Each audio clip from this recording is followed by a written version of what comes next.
ಓಂ ಶಾಂತಿ. ಇಂದಿನ ದಿನಾಂಕ 9/12/2025. ಪ್ರಾರ್ಥ ಮುರುಳಿ ಬಾಪ್ತಾದ ಮಧುಬನ. ಮಧುರ ಮಕ್ಕಳೇ, ತಂದೆಯು ನಿಮಗೆ ಬೇಅದ್ದಿನ ಆಸ್ತಿಯನ್ನು ಕೊಡಲು ಬಂದಿದ್ದಾರೆ. ಇಂತಹ ಮಧುರ ತಂದೆಯನ್ನು ನೀವು ಪ್ರೀತಿಯಿಂದ ನೆನಪು ಮಾಡಿ, ಆಗ ಪಾವನರಾಗಿ ಬಿಡುತ್ತೀರಿ.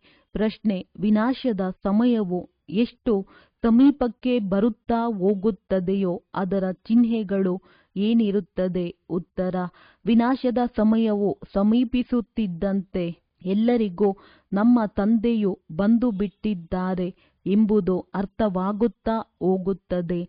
ಈಗ ಹೊಸ ಪ್ರಪಂಚದ ಸ್ಥಾಪನೆ ಹಳೆಯ ಪ್ರಪಂಚದ ವಿನಾಶವಾಗಲಿದೆ. ಇದು ಅನೇಕರಿಗೆ ಸಾಕ್ಷಾತ್ಕಾರವಾಗುತ್ತದೆ. ಸನ್ಯಾಸಿಗಳು, ರಾಜರು ಮೊದಲಾದವರಿಗೆ ಜ್ಞಾನವೂ ಸಿಗುತ್ತದೆ. ಬೇಅದ್ದಿನ ತಂದೆಯೂ ಬಂದಿದ್ದಾರೆ, ಅವರೇ ಸದ್ಗತಿಯನ್ನು ಕೊಡುವವರಾಗಿದ್ದಾರೆ ಎಂಬುದನ್ನು ಯಾವಾಗ ಕೇಳುವರೋ ಆಗ ಅನೇಕರು ಬರುವರು. ವಾರ್ತಾಪತ್ರಿಕೆಗಳ ಮೂಲಕ ಅನೇಕರಿಗೆ ಸಂದೇಶ ಸಿಗುವುದು. ನೀವು ಮಕ್ಕಳು ಆತ್ಮ ಅಭಿಮಾನಿಯಾಗುತ್ತಾ ಹೋಗುತ್ತೀರಿ. ಒಬ್ಬ ತಂದೆಯ ನೆನಪಿನಲ್ಲಿ ಅತೀಂದ್ರಿಯ ಸುಖದಲ್ಲಿರುತ್ತೀರಿ. ಗೀತೆ: ಈ ಪಾಪದ ಪ್ರಪಂಚದಿಂದ ನಮ್ಮನ್ನು ದೂರ ಕರೆದುಕೊಂಡು ಹೋಗು. ಓಂ ಶಾಂತಿ. ಆತ್ಮಿಕ ಮಕ್ಕಳೇ ಎಂದು ಯಾರು ಹೇಳುತ್ತಾರೆ ಮತ್ತು ಯಾರಿಗೆ ಹೇಳುತ್ತಾರೆ? ತಂದೆಯು ಪದೇ ಪದೇ ಆತ್ಮಿಕ ಮಕ್ಕಳೇ ಎಂದು ಏಕೆ ಹೇಳುತ್ತಾರೆ? ಏಕೆಂದರೆ ಈಗ ಆತ್ಮಗಳು ಹಿಂತಿರುಗಿ ಹೋಗಬೇಕಾಗಿದೆ. ಮತ್ತೆ ಯಾವಾಗ ಈ ಪ್ರಪಂಚದಲ್ಲಿ ಬರುತ್ತೀರೋ ಆಗ ಸುಖವಿರುತ್ತದೆ. ಆತ್ಮಗಳು ಈ ಶಾಂತಿ ಮತ್ತು ಸುಖದ ಆಸ್ತಿಯನ್ನು ಕಲ್ಪದ ಹಿಂದೆಯೂ ಪಡೆದಿದ್ದೀರಿ. ಈಗ ಮತ್ತೆ ಈ ಆಸ್ತಿಯು ಪುನರಾವರ್ತನೆಯಾಗುತ್ತಿದೆ. ಇದು ಪುನರಾವರ್ತನೆಯಾದಾಗಲೇ ಸೃಷ್ಟಿ ಚಕ್ರವೂ ಸಹ ಪುನಃ ಪುನರಾವರ್ತನೆಯಾಗುತ್ತದೆ. ಎಲ್ಲವೂ ಪುನರಾವರ್ತನೆಯಾಗುತ್ತದೆ. ಎಲ್ಲವೇ ಏನೆಲ್ಲವೂ ಕಳೆಯಿತೋ ಅದು ಪುನರಾವರ್ತನೆಯಾಗುವುದು. ಹಾಗೆ ನೋಡಿದರೆ ನಾಟಕವು ಪುನರಾವರ್ತನೆಯಾಗುತ್ತದೆ. ಆದರೆ ಅದರಲ್ಲಿ ಬದಲಾವಣೆ ಮಾಡಬಹುದು. ಯಾವುದೇ ಶಬ್ದಗಳನ್ನು ಮರೆತು ಹೋದರೆ ಅದನ್ನು ಮತ್ತೆ ಸೇರಿಸಬಹುದು. ಇದಕ್ಕೆ ಸಿನಿಮಾ ಎಂದು ಹೇಳಲಾಗುತ್ತದೆ. ಇದರಲ್ಲಿ ಯಾವುದೇ ಬದಲಾವಣೆ ಮಾಡಲು ಸಾಧ್ಯವಿಲ್ಲ. ಇದು ಅನಾದಿ ಮಾಡಿ ಮಾಡಲ್ಪಟ್ಟ ನಾಟಕವಾಗಿದೆ. ಆ ನಾಟಕಕ್ಕೆ ಮಾಡಲ್ಪಟ್ಟದ್ದು ಎಂದು ಹೇಳುವುದಿಲ್ಲ. ಈ ಡ್ರಾಮಾವನ್ನು ತಿಳಿದುಕೊಳ್ಳುವುದರಿಂದ ಮತ್ತೆ ಅದರ ಬಗ್ಗೆಯೂ ಅರ್ಥವಾಗುತ್ತದೆ. ಮಕ್ಕಳಿಗೆ ತಿಳಿದಿದೆ ಯಾವ ನಾಟಕ ಇತ್ಯಾದಿಗಳನ್ನು ನಾವೀಗ ಮಾಡುತ್ತೇವೆಯೋ ಅದೆಲ್ಲವೂ ಅಸತ್ಯವಾಗಿದೆ.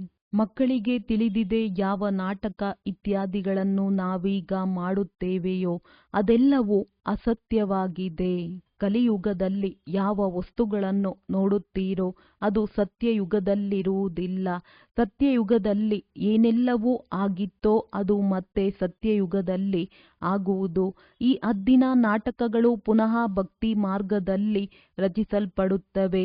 ಯಾವ ವಸ್ತು ಭಕ್ತಿ ಮಾರ್ಗದಲ್ಲಿ ಇರುತ್ತದೆಯೋ ಅದು ಜ್ಞಾನ ಮಾರ್ಗ ಅರ್ಥಾತ್ ಸತ್ಯಯುಗದಲ್ಲಿರುವುದಿಲ್ಲ.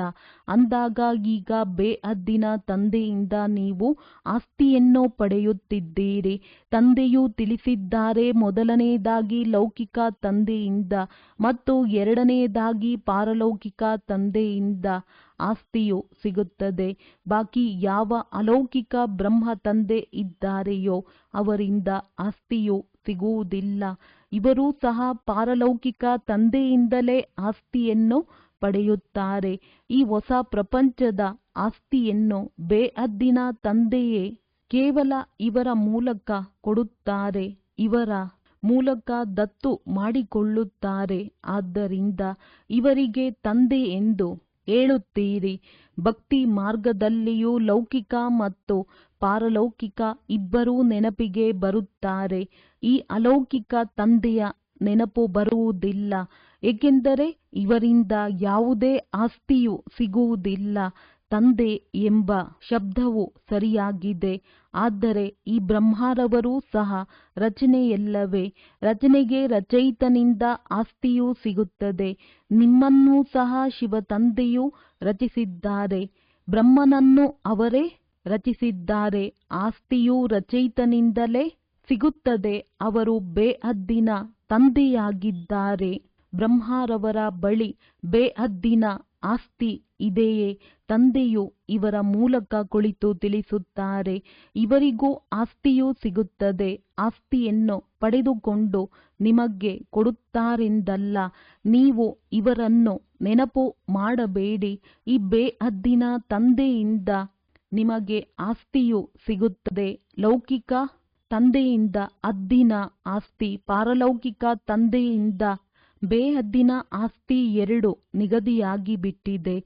ಶಿವ ತಂದೆಯಿಂದ ಆಸ್ತಿ ಸಿಗುತ್ತದೆ ಎಂಬುದು ಬುದ್ಧಿಯಲ್ಲಿ ಬರುತ್ತದೆ. ಬಾಕಿ ಬ್ರಹ್ಮ ತಂದೆಯ ಆಸ್ತಿ ಎಂದು ಹೇಳುವುದಿಲ್ಲ. ಬುದ್ಧಿಯಲ್ಲಿ ಆಸ್ತಿಯ ನೆನಪು ಬರುತ್ತದೆ. ಎಲ್ಲವೇ ತಂದೆಯಿಂದ ನಿಮಗೆ ಬೇಹದ್ದಿನ ರಾಜ್ಯ ಭಾಗ್ಯವು ಸಿಗುತ್ತದೆ. ಅವರು ದೊಡ್ಡ ತಂದೆಯಾಗಿದ್ದಾರೆ. ಇವರು ನಿಮಗೆ ತಿಳಿಸುತ್ತಾರೆ, ನನ್ನನ್ನು ನೆನಪು ಮಾಡಬೇಡಿ. ನಿಮಗೆ ಆಸ್ತಿಯು ಸಿಗಲು ನನ್ನ ಬಳಿ ಏನೂ ಇಲ್ಲ. ಯಾರಿಂದ ಆಸ್ತಿಯು ಸಿಗಬೇಕಾಗಿದೆಯೋ ಅವರನ್ನು ನೆನಪು ಮಾಡಿ. ಅವರೇ ಹೇಳುತ್ತಾರೆ, ಮಕ್ಕಳೇ, ನನ್ನೊಬ್ಬನನ್ನೇ ನೆನಪು ಮಾಡಿ. ಲೌಕಿಕ ತಂದೆಯ ಆಸ್ತಿಗಾಗಿ ಎಷ್ಟೊಂದು ಜಗಳವು ನಡೆಯುತ್ತದೆ. ಇಲ್ಲಂತೂ ಯಾವುದೇ ಜಗಳದ ಮಾತಿಲ್ಲ. ತಂದೆಯನ್ನು ನೆನಪು ಮಾಡದಿದ್ದರೆ ಬೇಹದ್ದಿನ ಆಸ್ತಿಯೂ ಸಹ ಸಿಗುವುದಿಲ್ಲ. ತಂದೆಯು ತಿಳಿಸುತ್ತಾರೆ, ತಮ್ಮನ್ನು ಆತ್ಮನೆಂದು ತಿಳಿಯಿರಿ. ನೀವು ತಮ್ಮನ್ನು ಆತ್ಮನೆಂದು ತಿಳಿದು ನನ್ನನ್ನು ನೆನಪು ಮಾಡಿದರೆ ವಿಶ್ವದ ರಾಜ್ಯ ಭಾಗ್ಯ ಸಿಗುತ್ತದೆ ಎಂದು ಈ ರಥಕ್ಕೂ ಬ್ರಹ್ಮ ಹೇಳುತ್ತಾರೆ. ಇದಕ್ಕೆ ನೆನಪಿನ ಯಾತ್ರೆ ಎಂದು ಹೇಳಲಾಗುತ್ತದೆ. ದೇಹದ ಎಲ್ಲ ಸಂಬಂಧಗಳನ್ನು ಬಿಟ್ಟು ತಮ್ಮನ್ನು ಅಶರೀರಿ ಆತ್ಮನೆಂದು ತಿಳಿಯಬೇಕಾಗಿದೆ. ಇದರಲ್ಲಿಯೇ ಪರಿಶ್ರಮವಿದೆ. ವಿದ್ಯೆಗಾಗಿ ಏನಾದರೂ ಪರಿಶ್ರಮ ಪಡಬೇಕಲ್ಲವೇ? ಈ ನೆನಪಿನ ಯಾತ್ರೆಯಿಂದ ನೀವು ಪತಿತರಿಂದ ಪಾವನರಾಗುತ್ತೀರಿ. ಆ ಯಾತ್ರೆಯನ್ನು ಶರೀರದಿಂದ ಮಾಡುತ್ತಾರೆ. ಇದು ಆತ್ಮದ ಯಾತ್ರೆಯಾಗಿದೆ. ನಿಮ್ಮ ಯಾತ್ರೆಯು ಪರಮಧಾಮಕ್ಕೆ ಹೋಗುವುದಕ್ಕಾಗಿ ಇದೆ. ಪರಮಧಾಮ ಅಥವಾ ಮುಕ್ತಿಧಾಮಕ್ಕೆ ಈ ಪುರುಷಾರ್ಥವಿಲ್ಲದೆ ಯಾರೂ ಹೋಗಲು ಸಾಧ್ಯವಿಲ್ಲ. ಯಾರು ಚೆನ್ನಾಗಿ ನೆನಪು ಮಾಡುವರೋ ಅವರೇ ಹೋಗುತ್ತಾರೆ ಮತ್ತು ಅವರು ಶ್ರೇಷ್ಠ ಪದವಿಯನ್ನು ಅವರೇ ಪಡೆಯುತ್ತಾರೆ. ಎಲ್ಲರೂ ಅವಶ್ಯವಾಗಿ ಹೋಗುತ್ತಾರೆ, ಆದರೆ ಅವರು ಪತಿತರಲ್ಲವೇ? ಆದ್ದರಿಂದ ಕೂಗುತ್ತಾರೆ. ಆತ್ಮವು ನೆನಪು ಮಾಡುತ್ತದೆ. ತಿನ್ನುವುದು, ಕುಡಿಯುವುದು ಎಲ್ಲವನ್ನು ಆತ್ಮವೇ ಮಾಡುತ್ತದೆ. ಎಲ್ಲವೇ ಈ ಸಮಯದಲ್ಲಿ ನೀವು ದೇಹಿ ಅಭಿಮಾನಿಗಳಾಗಬೇಕಾಗಿದೆ. ಇದೇ ಪರಿಶ್ರಮವಿದೆ. ಪರಿಶ್ರಮವಿಲ್ಲದೆ ಏನೂ ಸಿಗುವುದಿಲ್ಲ. ಇದು ಸಹಜವೂ ಆಗಿದೆ. ಆದರೆ ಮಾಯೆಯ ವಿರೋಧವಾಗುತ್ತದೆ. ಯಾರ ಅದೃಷ್ಟವು ಚೆನ್ನಾಗಿರುವುದೋ ಅವರು ಇದರಲ್ಲಿ ಬಹಳ ಬೇಗನೆ ತೊಡಗುತ್ತಾರೆ. ಕೆಲವರು ತಡವಾಗಿಯೂ ಬರುತ್ತಾರೆ. ಒಂದು ವೇಳೆ ಬುದ್ಧಿಯಲ್ಲಿ ಇದು ಸರಿಯಾಗಿ ಕುಳಿತುಕೊಂಡರೆ ನಾನು ಈ ಆತ್ಮಿಕ ಯಾತ್ರೆಯಲ್ಲಿಯೇ ತೊಡಗಿಬಿಡುತ್ತೇನೆಂದು ಹೇಳುತ್ತಾರೆ. ಈ ರೀತಿ ತೀವ್ರ ವೇಗದಿಂದ ತೊಡಗುವುದಾದರೆ ಅಂಥವರು ಬಹಳ ಚೆನ್ನಾಗಿ ಓಡಬಲ್ಲರು. ಮನೆಯಲ್ಲಿದ್ದರೂ ಸಹ ಇದು ಬಹಳ ಒಳ್ಳೆಯ ಮಾತೆಂದು ಬುದ್ಧಿಯಲ್ಲಿ ಬರುತ್ತದೆ.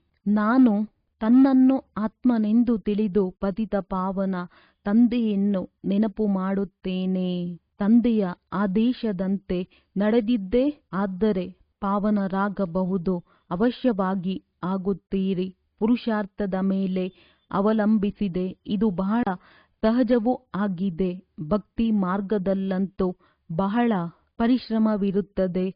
ನಾವೀಗ ಹಿಂತಿರುಗಿ ತಂದೆಯ ಬಳಿ ಹೋಗಬೇಕು. ಮತ್ತೆ ಇಲ್ಲಿ ಬಂದು ವಿಷ್ಣುವಿನ ಮಾಲೆಯಲ್ಲಿ ಪೋಣಿಸಲ್ಪಡಬೇಕೆಂದು ನಿಮ್ಮ ಬುದ್ಧಿಯಲ್ಲಿದೆ.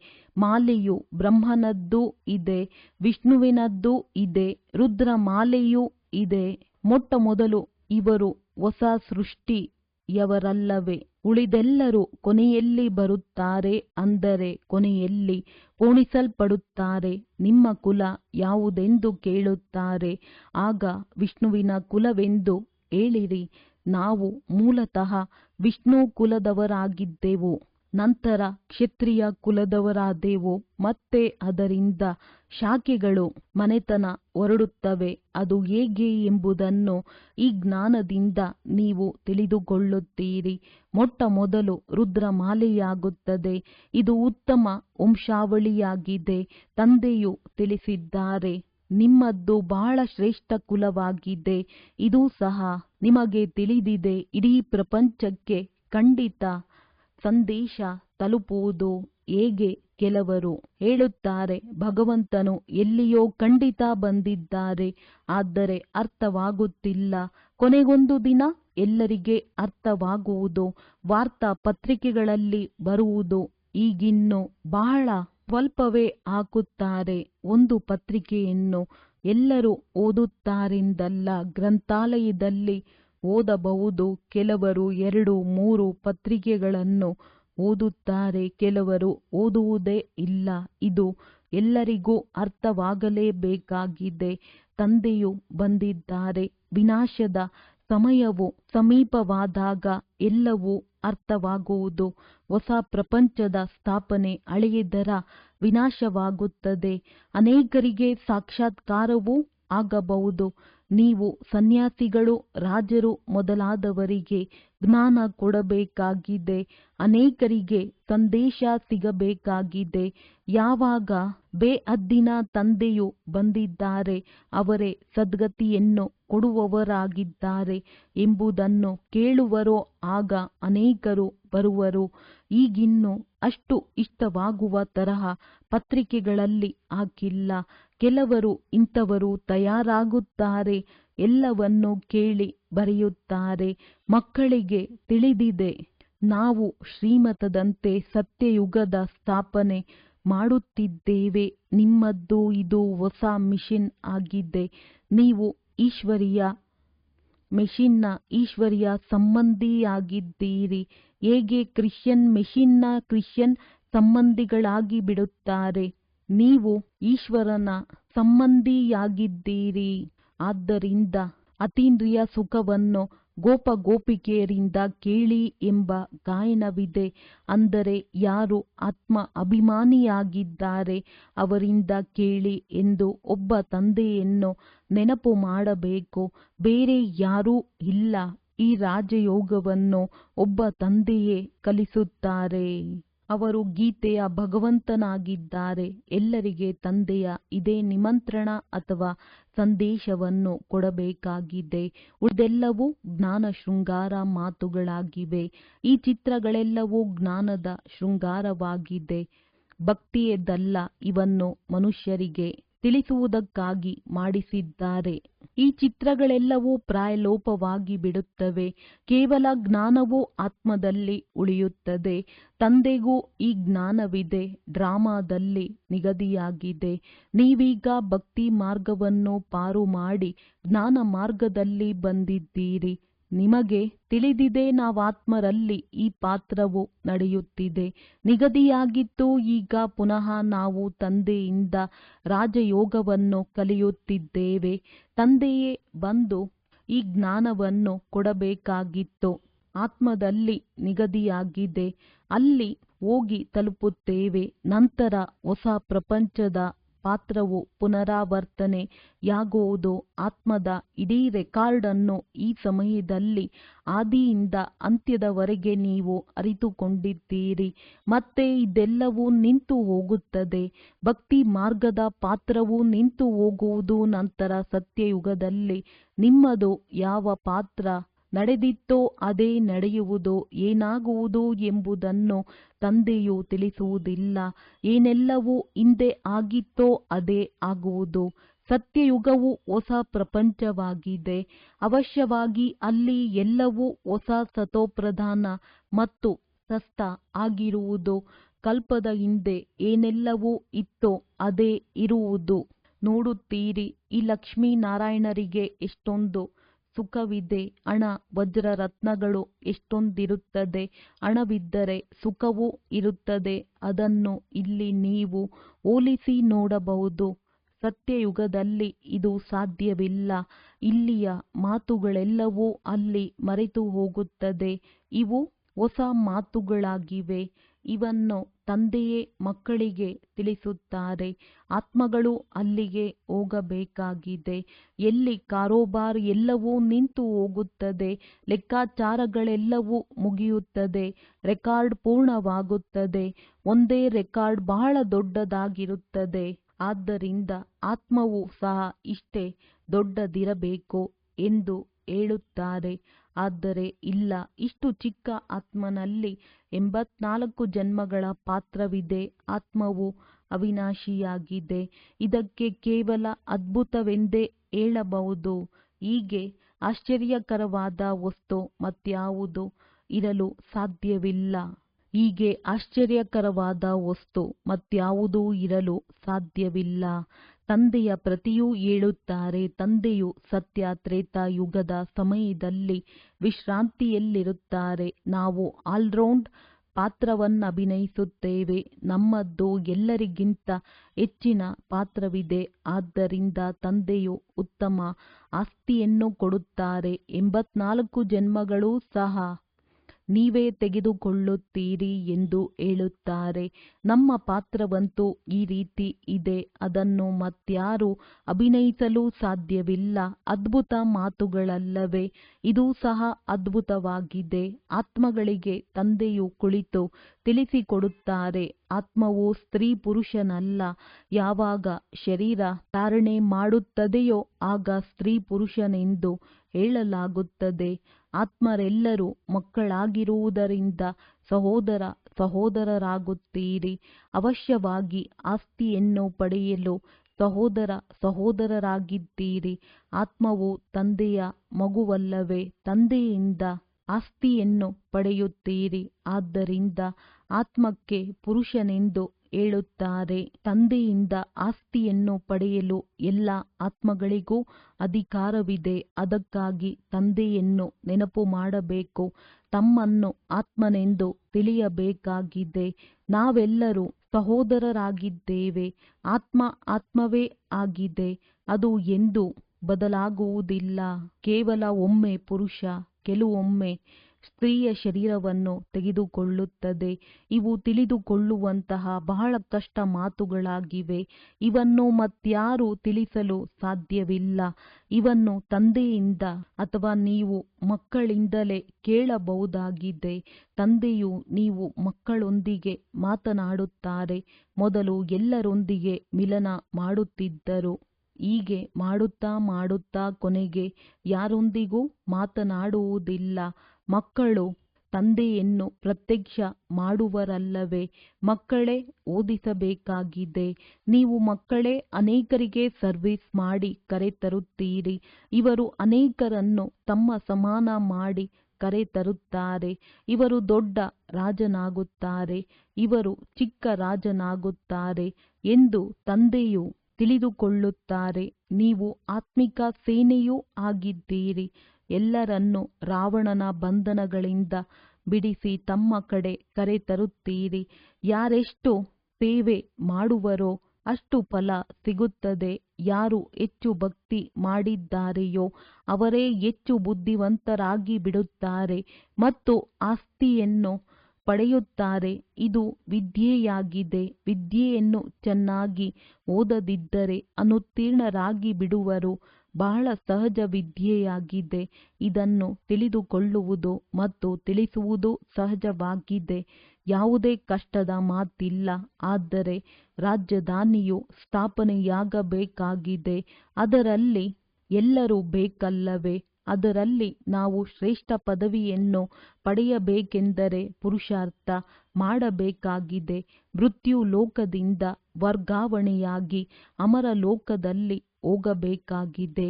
ಎಷ್ಟು ಓದುವಿರೋ ಅಷ್ಟು ಅಮರಪುರಿಯಲ್ಲಿ ಶ್ರೇಷ್ಠ ಪದವಿಯನ್ನು ಪಡೆಯುತ್ತೀರಿ. ತಂದೆಯನ್ನು ಪ್ರೀತಿಯೂ ಮಾಡಲಾಗುತ್ತದೆ, ಏಕೆಂದರೆ ಇವರು ಬಹಳ ಪ್ರಿಯ ವಸ್ತುವಾಗಿದ್ದಾರೆ. ಪ್ರೀತಿಯ ಸಾಗರನೂ ಆಗಿದ್ದಾರೆ. ಎಲ್ಲರಿಗೆ ಅವರ ಮೇಲೆ ಏಕರಸ ಪ್ರೀತಿ ಇರುವುದಿಲ್ಲ. ಕೆಲವರು ನೆನಪು ಮಾಡುತ್ತಾರೆ, ಕೆಲವರು ಮಾಡುವುದಿಲ್ಲ. ಕೆಲವರಿಗೆ ತಿಳಿಸಿಕೊಡುವ ನಶೆ ಇರುತ್ತದೆ ಎಲ್ಲವೇ? ಇದು ಒತ್ತು ಕೊಟ್ಟು ಹೇಳುವ ವಿಷಯವಾಗಿದೆ. ಯಾರಿಗೇ ಆಗಲಿ ಇದನ್ನು ತಿಳಿಸಿ. ಇದು ವಿಶ್ವವಿದ್ಯಾಲಯವಾಗಿದೆ, ಆತ್ಮಿಕ ವಿದ್ಯೆಯಾಗಿದೆ. ಇಂತಹ ಚಿತ್ರಗಳನ್ನು ಮತ್ಯಾವುದೇ ಶಾಲೆಯಲ್ಲಿ ತೋರಿಸಲಾಗುವುದಿಲ್ಲ. ದಿನ ಪ್ರತಿದಿನ ಇನ್ನೂ ಚಿತ್ರಗಳು ತಯಾರಾಗುತ್ತಿರುತ್ತವೆ. ಯಾವುದನ್ನು ಮನುಷ್ಯರು ನೋಡುತ್ತಿದ್ದಂತೆಯೇ ಅರ್ಥವಾಗಿ ಬಿಡುವುದು. ಏಣಿಯ ಚಿತ್ರವು ಬಹಳ ಚೆನ್ನಾಗಿದೆ, ಆದರೆ ದೇವತಾ ಧರ್ಮದವರಲ್ಲವೆಂದರೆ ಅವರಿಗೆ ಅರ್ಥವಾಗುವುದಿಲ್ಲ. ಯಾರು ಈ ಕುಲದವರಾಗಿರುವರೋ ಅವರಿಗೆ ಬಾಣವು ನಾಟುವುದು. ಯಾರು ನಮ್ಮ ದೇವತಾ ಧರ್ಮದ ಎಲೆಗಳಾಗಿರುವರೋ ಅವರೇ ಬರುತ್ತಾರೆ. ನಿಮಗೂ ಸಹ ಇದು ಅನುಭವವಾಗುತ್ತದೆ. ಇವರು ಬಹಳ ರುಚಿಯಿಂದ ಕೇಳುತ್ತಿದ್ದಾರೆಂದು. ಕೆಲವರಂತೂ ಹಾಗೆಯೇ ಹೊರಟು ಹೋಗುತ್ತಾರೆ. ದಿನ ಪ್ರತಿದಿನ ಮಕ್ಕಳಿಗೆ ಹೊಸ ಹೊಸ ಮಾತುಗಳನ್ನು ತಿಳಿಸುತ್ತಿರುತ್ತಾರೆ. ನಿಮಗೆ ಸರ್ವೀಸಿನ ಉಮಂಗವಿರಬೇಕು. ಯಾರು ಸರ್ವೀಸಿನಲ್ಲಿ ತತ್ಪರರಾಗಿರುವರೋ ಅವರೇ ಹೃದಯವನ್ನೇರುತ್ತಾರೆ ಮತ್ತು ಸಿಂಹಾಸನವನ್ನೇರುತ್ತಾರೆ. ಮುಂದೆ ಹೋದಂತೆ ನಿಮಗೆ ಎಲ್ಲವೂ ಸಾಕ್ಷಾತ್ಕಾರವಾಗುತ್ತಿರುತ್ತದೆ. ನೀವು ಆ ಖುಷಿಯಲ್ಲಿ ಇರುತ್ತೀರಿ. ಪ್ರಪಂಚದಲ್ಲಂತೂ ಬಹಳ ಹಾಹಾಕಾರವಾಗಲಿದೆ. ರಕ್ತದ ನದಿಗಳು ಹರಿಯುವವು. ಸಾಹಸವಂತರಾಗಿ ಸರ್ವೀಸ್ ಮಾಡುವವರು ಎಂದು ಹಸಿವಿನಿಂದ ಸಾಯುವುದಿಲ್ಲ. ಆದರೆ ಇಲ್ಲಂತೂ ನೀವು ವನವಾಸದಲ್ಲಿರಬೇಕಾಗಿದೆ. ಸತ್ಯಯುಗದಲ್ಲಿ ಸುಖ ಸಿಗುವುದು. ಕನ್ಯೆಯನ್ನು ವನವಾಸದಲ್ಲಿ ಕೂರಿಸುತ್ತಾರಲ್ಲವೇ? ಮಾವನ ಮನೆಗೆ ಹೋಗಿ ಹೆಚ್ಚು ಶೃಂಗರಿತವಾಗುತ್ತಾಳೆ. ನೀವೂ ಸಹ ಮಾವನ ಮನೆಗೆ ಸ್ವರ್ಗ ಹೋಗುತ್ತೀರಿ. ಆದ್ದರಿಂದ ಆ ನಶೆ ಇರುತ್ತದೆ. ಅದು ಸುಖಧಾಮವಾಗಿದೆ. ಒಳ್ಳೆಯದು. ಮಧುರಾತಿ ಮಧುರ ಅಗಲಿ ಹೋಗಿ ಮರಳಿ ಸಿಕ್ಕಿರುವ ಮಕ್ಕಳ ಪ್ರತಿ ಮಾತ್ಪಿತಾ ಬಾಪ್ದಾದರವರ ನೆನಪು, ಪ್ರೀತಿ ಹಾಗೂ ಸುಪ್ರಭಾತ. ಆತ್ಮಿಕ ಮಕ್ಕಳಿಗೆ ಆತ್ಮಿಕ ತಂದೆಯ ನಮಸ್ತೆ. ಧಾರಣೆಗಾಗಿ ಮುಖ್ಯ ಸಾರ.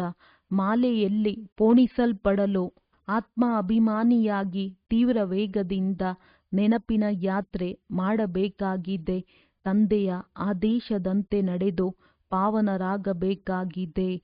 ತಂದೆಯ ಪರಿಚಯ ಕೊಟ್ಟು ಅನೇಕರನ್ನು ತಮ್ಮ ಸಮಾನ ಮಾಡಿಕೊಳ್ಳುವ ಸೇವೆ ಮಾಡಬೇಕಾಗಿದೆ. ಇಲ್ಲಿ ವನವಾಸದಲ್ಲಿರಬೇಕು. ಅಂತಿಮ ಹಾಹಾಕಾರದ ದೃಶ್ಯವನ್ನು ನೋಡಲು ಮಹಾವೀರರಾಗಬೇಕಾಗಿದೆ. ವರದಾನ. ಬಂಧನಗಳ ಪಂಜರವನ್ನು ಮುರಿದುಕೊಂಡು ಜೀವನ್ಮುಕ್ತ ಸ್ಥಿತಿಯ ಅನುಭವ ಮಾಡುವಂತಹ ಸತ್ಯವಾದ ಟ್ರಸ್ಟಿ ಭವ. ಶರೀರದ ಹಾಗೂ ಸಂಬಂಧದ ಬಂಧನವೇ ಪಂಜರವಾಗಿದೆ. ಜವಾಬ್ದಾರಿ ನಿಭಾಯಿಸುವುದನ್ನು ಸಹ ನಿಮಿತ್ತ ಮಾತ್ರ ನಿಭಾಯಿಸಬೇಕು, ಸೆಳೆತದಿಂದಲ್ಲ. ಆಗ ಹೇಳಲಾಗುವುದು ನಿರ್ಬಂಧನ. ಯಾರು ಟ್ರಸ್ಟಿಯಾಗಿರುತ್ತಾ ನಡೆಯುತ್ತಾರೆ ಅವರೇ ನಿರ್ಬಂಧನರಾಗಿದ್ದಾರೆ. ಒಂದು ವೇಳೆ ಯಾವುದಾದರೂ ನನ್ನತನವಿದ್ದಲ್ಲಿ ಪಂಜರದೊಳಗಿರುವಿರಿ. ಈಗ ಪಂಜರದ ಮೈನಾ ಹಕ್ಕಿಯಿಂದ ಫರಿಷ್ಠ ಆಗಿದ್ದೀರಿ. ಆದ್ದರಿಂದ ಎಲ್ಲೂ ಸ್ವಲ್ಪವೂ ಸಹ ಬಂಧನ ಇರಬಾರದು. ಮನಸ್ಸಿನ ಬಂಧನವನ್ನು ಇಲ್ಲ. ಏನು ಮಾಡುವುದು, ಹೇಗೆ ಮಾಡುವುದು ಇಚ್ಛೆ ಪಡುವೆ, ಆದರೂ ಆಗುತ್ತಿಲ್ಲ. ಇದು ಸಹ ಮನಸ್ಸಿನ ಬಂಧನವಾಗಿದೆ. ಯಾವಾಗ ಮರುಜೀವ ಆದಿರಿ ಆಗ ಎಲ್ಲ ಪ್ರಕಾರದ ಬಂಧನ ಸಮಾಪ್ತಿ. ಸದಾ ಜೀವನ್ಮುಕ್ತ ಸ್ಥಿತಿಯ ಅನುಭವ ಆಗುತ್ತಿರಬೇಕು. ಸ್ಲೋಗನ್. ಸಂಕಲ್ಪಗಳ ಉಳಿತಾಯ ಮಾಡಿ. ಆಗ ಸಮಯ, ಮಾತು ಎಲ್ಲವೂ ಸ್ವತಃವಾಗಿ ಉಳಿತಾಯವಾಗುವುದು. ಅವ್ಯಕ್ತ ಸೂಚನೆ. ಈಗ ಸಂಪನ್ನ ಅಥವಾ ಕರ್ಮಾತೀತರಾಗುವುದರಲ್ಲಿ ತತ್ಪರರಾಗಿರಿ. ಕರ್ಮಾತೀತ ಅರ್ಥಾತ್ ಕರ್ಮದ ಯಾವುದೇ ಬಂಧನದ ಸ್ಪರ್ಶದಿಂದ ಭಿನ್ನ. ಇದೇ ರೀತಿ ಅನುಭವ ಹೆಚ್ಚಿಸುತ್ತಾ ಹೋಗಿ. ಯಾವುದೇ ಕಾರ್ಯ ಸ್ಪರ್ಶ ಮಾಡದಿರಲಿ ಮತ್ತು ಮಾಡಿದ ನಂತರ ಏನು ಫಲಿತಾಂಶ ಬರುತ್ತದೆ ಅದರ ಸ್ಪರ್ಶವೂ ಆಗದಿರಲಿ. ಸಂಪೂರ್ಣ ಭಿನ್ನತನದ ಅನುಭವವಾಗುತ್ತಿರಲಿ. ಹೇಗೆ ಬೇರೆಯವರು ಮಾಡಿಸಿದರು ಮತ್ತು ನಾನು ಮಾಡಿದೆ. ನಿಮಿತ್ತರಾಗುವುದರಲ್ಲಿಯೂ ಭಿನ್ನತನದ ಅನುಭವವಾಗಲಿ.